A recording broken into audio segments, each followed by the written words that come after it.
I'm Colin. And I'm Megan. And this is Pet Sitter Confessional, an open and honest discussion about life as a pet sitter. Hi, thank you so much for joining us today on another episode. Hello. This is episode 113. We have a whole back catalog of episodes. If you haven't gone back and listened to some of those, please do so. We have awesome interviews with other pet care providers and some great topical episodes as well, where it's just Colin and I talking about a specific topic in the pet care industry. We wanted to give a thank you to our patrons, Jack and Jennifer, for supporting this episode.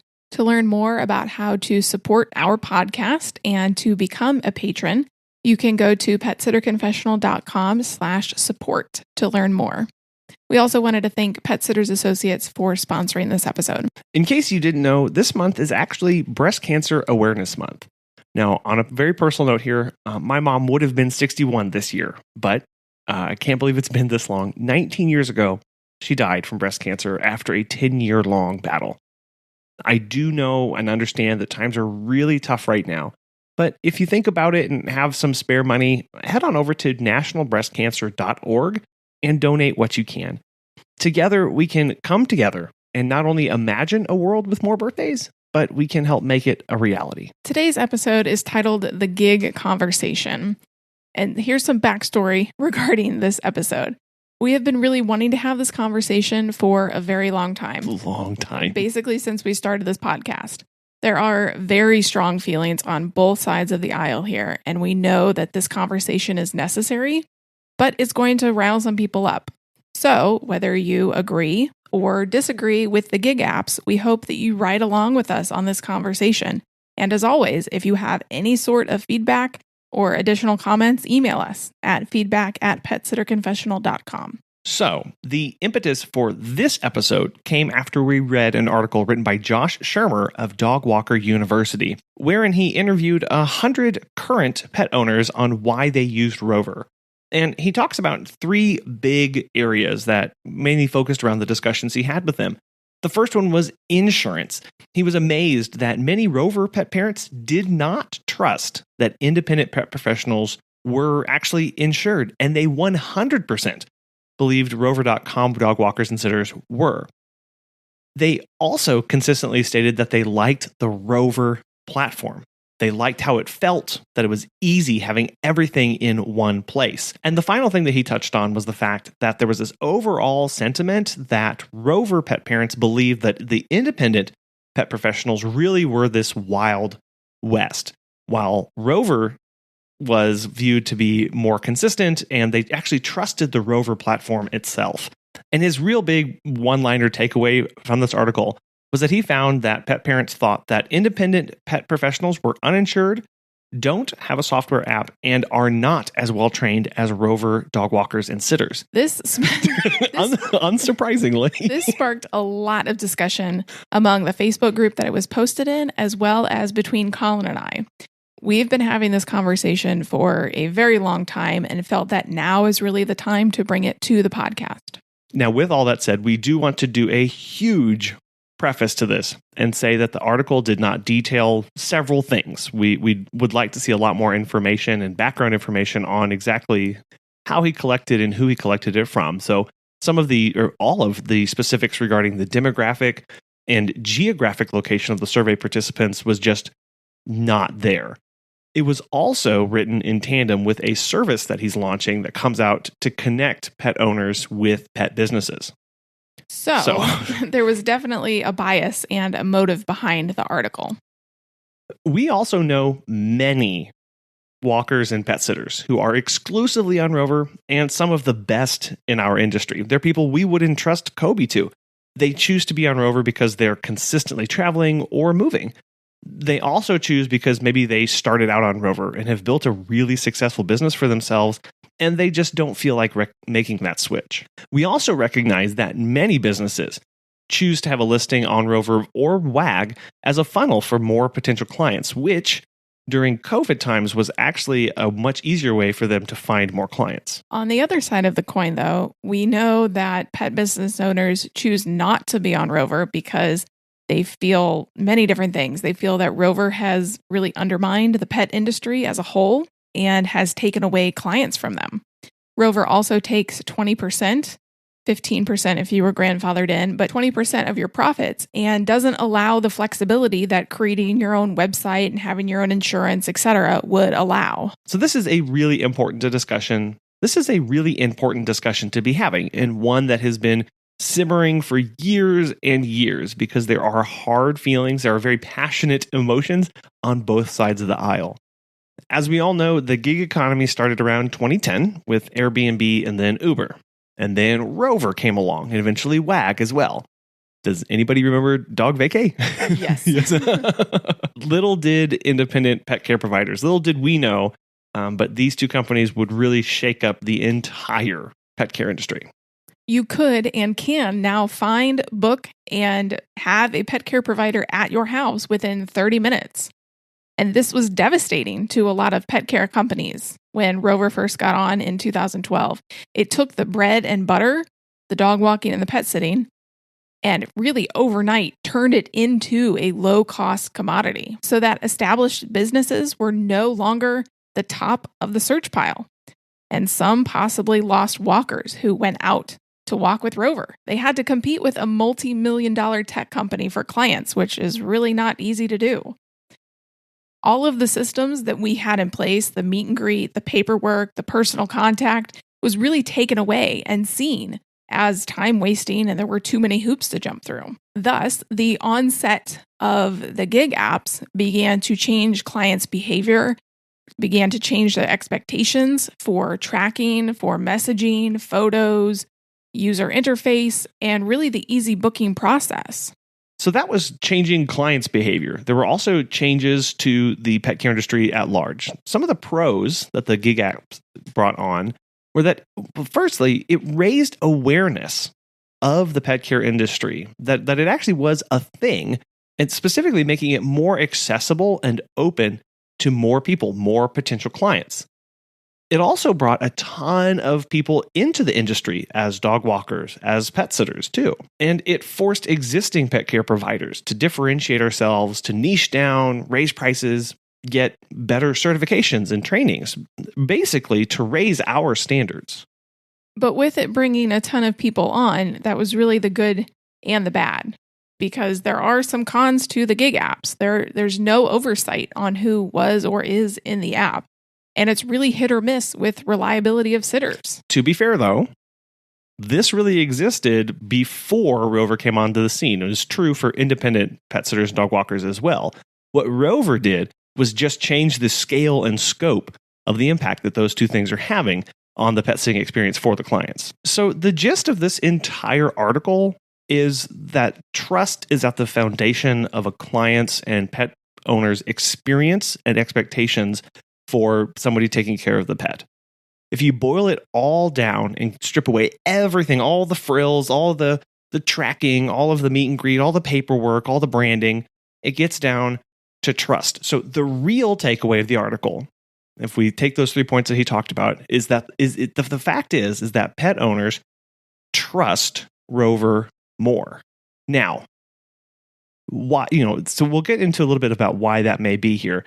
Both independent pet sitters and those listed on Rover, both of those people have to overcome the fact that the clients don't know them. They've never seen them before. They may have heard their name, maybe, but they don't know your face. They don't know who's going to be coming over to their house until you meet them. So getting over that initial hurdle from interest in pet sitting to asking you to come over for a meet and greet or asking you to come and take over their care, they have to trust something. They have to put their trust in something to make that step, to make that leap. In this case, in this article that was written where he interviewed 100 Rover clients, they basically said they trusted the company, Rover. And Rover and WAG say you can get a pet sitter and you can always get in contact with them and they'll be over. You'll see their background checked and they may even have a badge for first aid, CPR training on their Rover profile. Okay, so we go, oh, great, that's what everyone else does. But it's the ease of which gets you into it. It's that personal connection. So if we believe this article, the average American simply does not care or doesn't know, is not educated, to know the difference between an international group, a large local company, or an independent solopreneur. Yeah, that's one of those huge takeaways. It's easiest for them to get in contact and access to a walker through the Rover system. They don't know the difference because Rover and WAG blasted onto the scene, blew up the entire pet care industry, and that became the standard. That became the way that pet sitters were seen to be and expected to be operating. That was the expectation. That's the commodity now with dog walking and somewhat with pet sitting. They really brought the immediacy onto the scene of, can you get here today? Great. As a pet owner, especially on WAG, I don't really care who is coming to my house. I just want somebody to walk my dog when I'm not going to be here in midday. People view Rover and WAG as a controlling agency over people, that they give pet sitters bounds and operation standards. People see them and go, wow, Rover is everywhere, WAG is everywhere, compared to the independent dog walker local in a small town. So they may look at the independent dog walker or independent pet sitters and go, okay, well, who's regulating you? Who oversees your operations? You? Ye? What is PSI? What's NAPS? What's IBPSA? What's NASA? IBS? What do those even mean? Most owners, as Megan, you and I have talked about before, most dog owners don't know what any of those acronyms are or why they are important. But Rover, yeah. There's an overarching entity that's international, that's got brand recognition, that's got respect because of their size. So just us, quote, independent pet sitters, that's unfortunately not as valuable to the average dog owner. When Rover and Dog Vacate came on the scene back in 2012, it forced us independent pet sitters to explain ourselves about why they were better or how much more work they put into it. Because all of a sudden, there were thousands of pet sitters and walkers on those platforms. And you, as a small pet sitting company, really had to make a name for yourself, really had to stretch yourself to stand out from people coming onto the scene. And so, while the gig apps forced independent pet sitters to niche down, to raise prices, to really differentiate themselves from the neighborhood kid down the street, if we believe the findings of this article, it appears that it was all for naught, unfortunately. The average American just doesn't care. And they may be just more focused on the easy nature of getting their needs met. I can book a sitter in 30 minutes and have them here, versus trying to find a local pet care provider that they may not even know exists. Or may have an extremely lengthy booking process that's put in place by that pet sitter to control people who access them and to better weed out who may or may not be a good fit for them. Those are all good things to have. And we always talk about, as pet sitters, as business owners here, to be thinking of the needs of our clients and how to best meet them. And if this survey is to say anything, it's really that one of the biggest needs is immediacy.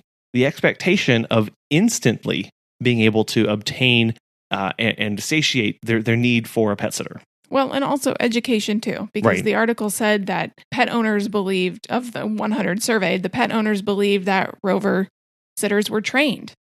And that's kind of an affront to the independent pet sitter, because a lot of Rover sitters are not. While many independents take it upon themselves to continue education. Now, Rover sitters also do the same thing. Some of them do, to continue to have good education opportunities for them. So, is it educating the general public here? Maybe they're just not aware of these differences. As in, when someone Googled Rover and that was the first thing to pop up, so they went with them. Remembering here that Rover's advertising budget is huge. Millions and millions of dollars spent on advertising. A single pet business cannot compete with a Rover commercial that's spread nationwide or internationally as well. Yeah, they can't compete with the SEO, with the optimization stuff. Rover has us licked every time in that area. You can even search for a, quote, pet sitter near me on Google. And if Rover is in your area, they are likely going to be the first to pop up. Yeah, you mentioned SEO, and that's really key here because they have been internet-based first since they founded, right? So they have been reliant on leaning into optimizing for SEO since day one. And they've been doing it for going on 9 years now, which really plays into the fact that they are so good at that. Since we're talking about SEO, quick pro tip. Using the Google Chrome browser, download the Google Lighthouse plugin from the Chrome store. Then go to your website and click on the plugin, and it will give you 4 metrics that Google takes into account for SEO: speed, accessibility, best practices, and SEO optimization. You want all of them to be in the green for a well-optimized site. I will say that speed is usually the lowest for many, many reasons, but one of the first ones that you can do is look at the photos that you have on your website and make sure that they are made smaller and web optimized so that your site loads faster and more reliably every single time. We also wanted to give a shout out to Pet Sitters Associates here. As pet care professionals, your clients trust you to take care of their furry family members. Pet Sitters Associates is here to help. For over 20 years, they have provided thousands of members with quality pet care insurance. If you work in the pet care industry, and you do because you're listening to this podcast, hello, and you want to take your career to the next level with flexible coverage options, client connections, and complete freedom in running your business, you can learn why Pet Sitters Associates is the perfect fit for you and get a free quote today at petsitllc.com. You can get a discount when joining by clicking Membership Pet Sitter Confessional and use the discount code CONFESSIONAL at checkout to get $10 off today. Check out the benefits of membership and insurance once again at petsitllc.com. I think for me, the really frustrating thing about this entire article is the fact that to the average dog owner, the way that we as independent pet care providers differentiate ourselves from Rover and WAG just doesn't matter to them. It gets really infuriating when you read through it. Yeah. Well, now, obviously, we are not talking about existing clients. So your existing clients, they already know the value of your services. They chose you for a reason. We are talking about Joe Schmo down the street or Jane Schmo down the street. Happily married for 5 years. Who is the parent to Fluffy or Fido, and they're just now learning about a pet sitter, or they're just now needing one for the first time. Right. People look at, we talked about this whole article is about the basis of trust. People look at this larger institution, this larger organization as more trustworthy because, they may say, what could go wrong? They're huge. They're everywhere compared to those small pet sitting companies. Because many times a pet owner may wonder why a pet care provider isn't on there. And you have to go, well, there have been bad apples. Insurance isn't actually insurance. They take X%, et cetera, et cetera. We've already lost them trying to explain why we are independent. Apparently, the average pet parent doesn't see the difference and may not care. Yeah, they just want Fido taken out for a walk right now. One of the points in the article was that people believed Rover has actual insurance, which the sitter technically does not. And this is yet again an example of clients just not understanding the difference between the, quote, Rover guarantee and, quote, fully insured and bonded. Would the client care if they actually knew the difference? Maybe, maybe not. What this shows is that as long as someone is saying the right things in the right way, the client just wants their dog taken care of. So we've been hammering home our big takeaway from this article was that the pet parent really doesn't care, that they're really focused on immediacy and they're not too concerned about trying to figure out the differences between a Rover sitter and an independent pet sitter. So what are we to do? What do independent pet sitters and dog walking companies do in the face of this information about how pet parents view Rover and gig apps? Well, you could look at what Rover is not doing. So they are not going to hyper-local community events. They are not partnering with local vets, local groomers. And aside from SEO, they are not being super local. Now, I will say this article is frustrating because, again, we don't know why the survey respondents chose Rover over a local pet sitting company. I think that would be really interesting to know. And we hope to get the author of this article on the podcast in the coming months. Right. Yeah. Was it just because they found them easier or were these other things tied into there? Because then, if they just found Rover easier, investing in SEO optimization for your website would be extremely key to do as a business owner. Well, I was actually going to say that this is why you need and continue to need to be local, going to those community events. And I know it's really hard right now with COVID, But you need to be passing out flyers. You need to be having pens with your business name on them or masks with your business, just advertising as much as you can within where your service radius is. Whatever you can do to get your name out there, being visible within the eyes of your own community so that they can differentiate you and you can get the word of mouth out to them so they can get the word of mouth out to their friends. And yes, you should be doing your SEO and your online stuff too, because that is very important. And because Rover and WAG have Google so pegged and locked down that you really need to be making friends in your own community. Right. If trust is at the center of this entire thing, being as visible as possible, becoming a household name is going to drive that trust more and more. So our current clients do trust us, but how do we get that back? How do we build trust of potential clients? Apparently, again, if we believe this article, people don't trust independent pet sitters as much as Rover. We know. And how sad is that? It's sad, but it's true. Apparently, according to this, yet again, this many caveats here, but the survey was 100 people, and we don't know the demographics or locations of the participants. Why would it be important to know the demographics and locations of the people who responded to this? A breakdown of age or location would start telling us which markets or parts of the U.S. would apply to more than others. It would also allow us to look at the demographics of our existing clients and communities to better strategize ways of marketing and communicating to them. How do we compete with gig apps? Is all hope lost? Well, no, I don't think so. Obviously, we don't think so. No. So how do you compete with them? First, and most importantly, don't. Embrace your independence. Embrace the boutique nature of your services. Have a more personalized nature of what you do. And know that only you can provide the services and level of care that you do. Work on your business. Work on your systems. What makes you different? YOU. You. Yeah. Always remember that. You have a personality and a uniqueness that you can make part of your business. That's part of branding.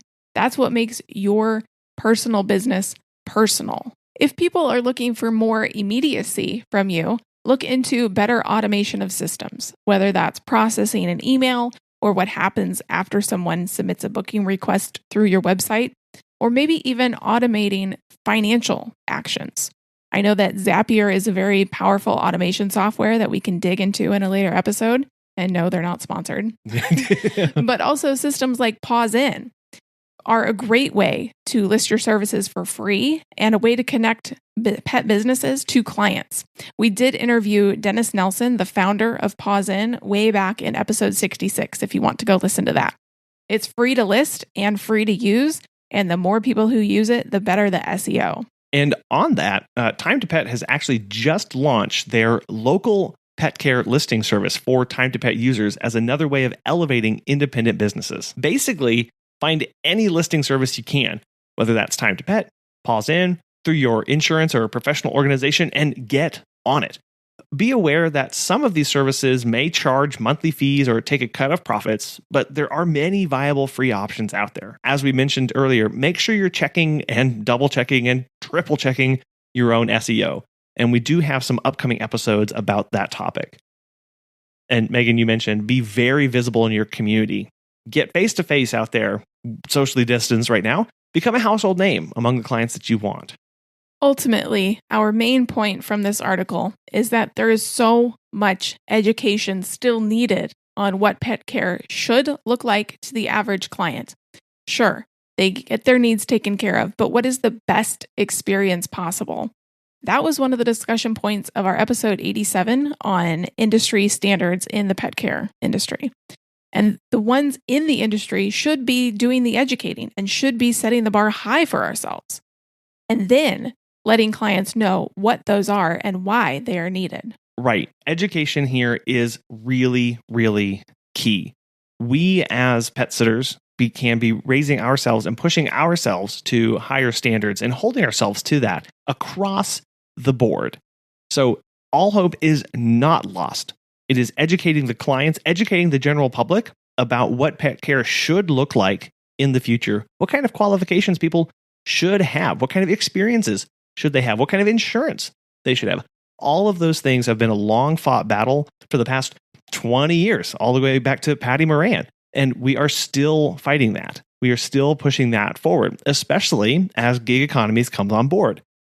Now, don't hear what we're not saying. We are not saying that all of this is bad and all of this is terrible, and there's only one way to do it. What we are saying here is that we can all come together and make it a better place for all of us, to make sure that we are all operating at the best level that we can, and educating our clients on that so that they know that they are getting the best experience possible. So if you have feedback on this, and we hope that you do, we'll have a link to the article so you can go read it yourself if you haven't already, and let us know your thoughts on it. Send that to feedback@petsitter.confessional.com. We'd love to hear your thoughts. It's been a few weeks, but Natasha O'Banion is back for answering another Pet Business Coach question. Someone has offered to sell me their business. Where on earth do I even start? So if someone is looking to sell their business, the first thing you want to do is make sure you get an evaluation on your company. What is it worth? A lot of people are making 6 figures a month, but then their expenses is 6 figures as well. So they're saying I'm operating this 6-figure business, but when you look at operating expenses, you're cash poor. So you want to make sure that you go ahead and get yourself someone that can do an appraisal on your business. Most businesses are selling right now for 1.5. So it's going to be your gross and a half. That's like an average, but you obviously want to sit and have a relationship with the person you're looking to sell. I would say too, we are really personal with this business. So if you put a lot of your sweat, tears, and equity into growing, you probably want to make sure the person you're going to sell to is going to have like that same integrity that you had. So don't forget, you are giving like your babies, your people, your community to somebody else. So I would personally, as far as integrity wise, make sure they're going to be a good fit. So have a sit down meeting with them, figure out their plan, their intentions. And then also a lot of businesses have a lot of stipulations on what you can do next. So for instance, I'm going to sell a business to you, but you can't open up, within 20 miles from me again. So you want to be really clear on what this person is requiring. Because what if you wanted to open up another business again? They say, no, you can't be in my territory because now you're going to be my competition. You also want to look at if you have staff, if they're going to be going with the business as well. You really want to know the full intent of your buyer, I would say. But most important, I would get yourself like a lawyer, someone who's done sales before, someone who's bought and sold pet business, in particular, just so they can go by the check steps with you. So I know a lot of people, including myself, who have just given away their list. I was in a small suburb. I think I had a list of maybe like 8 or 9 people.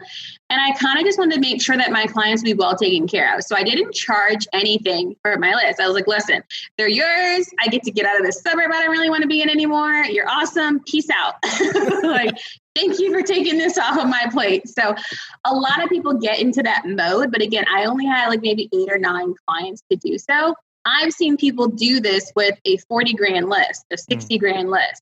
They're just like, I'm moving to Hawaii. I'm done. I'm out.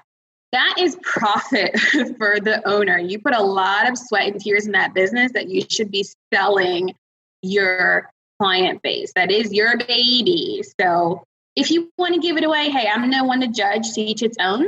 Again, I've been there with 8 or 9 lists, but you can sell it. Look at what the value is. One of my good friends just sold her business, and she actually mentioned a couple really interesting things. So she said the company that she bought 2 companies. The first company she bought was a dog walker only business. So that was, profit, sales in that aspect. But the other business she bought was also a boarding facility. And she didn't even offer boarding in her original business. So now she had to look at the value and the appraisal of the companies. How much money can you make from that list? You also want to remember that a lot of those clients do leave. So although we like to buy lists, they're not like a set in stone new business. Those clients are not obligated to you. You're not under any contractual agreement. So just because you bought a list or you bought a business does not mean you're going to get the same value. So I don't know. I would take 1/3 away. If I bought a business, no matter what the value is, I would consider 1/3 of that is not real numbers. So just keep those kind of things in mind when you are buying a list. But one thing you want to know is how much can you profit, whether it's their territory, the location of the clients, if can you build more clients in that area. You want to make sure you have a game plan that says, I can go further with this starter list, because that's really all it is. It's not like this bread and butter gold you're getting. All it is a starter situation where you can profit off of, but don't, a lot of people get themselves upset because they think like, it was like $30,000 a client, but half of them left. Yeah, that happens a lot. A nice little trick is to get yourself in the business, if that other business will allow you to, and send an email out first to the whole client and say, hey, listen, we have this company that's going to be buying our business, XYZ. On this date, we're going to be doing a merger, or we're going to be doing, they're going to acquire the business entirely, and go from there. That would be your little tricky trick to get your foot in the door to see what's really under the sheet, if you know what I mean. The main question I would say is kind of like, what can I do to prep my business for sale? So one person is going to be the seller, but the other person is going to be the buyer. So the seller wants to make sure it's an automated business, it's turnkey. There's very little headache involved, because, for instance, contracting businesses don't sell that well. People who have contractors, they typically don't sell well. People who have employees, they typically sell well because they know that they're on a system, they got payroll, they have taxes. It's all kind of turnkey system. So the main question would be, what should I do to prep my baby for sale? Because the person that's going to be inquiring our business is always going to have to do a little bit more to kind of fix it, to be honest. If you'd like Natasha to be your personal pet business coach, head on over to startscalesale.com and use the code PSC20 for 15% off her services. We thank you so much for listening and taking your most valuable asset, your time, and listening to us today. It really means so much to us. And again, if you would like to support us and support the show continuing to move forward, you can go to petsitter.confessional.com/support. And thank you once again to our sponsor, Pet Sitters Associates. We hope to hear from you soon. Bye.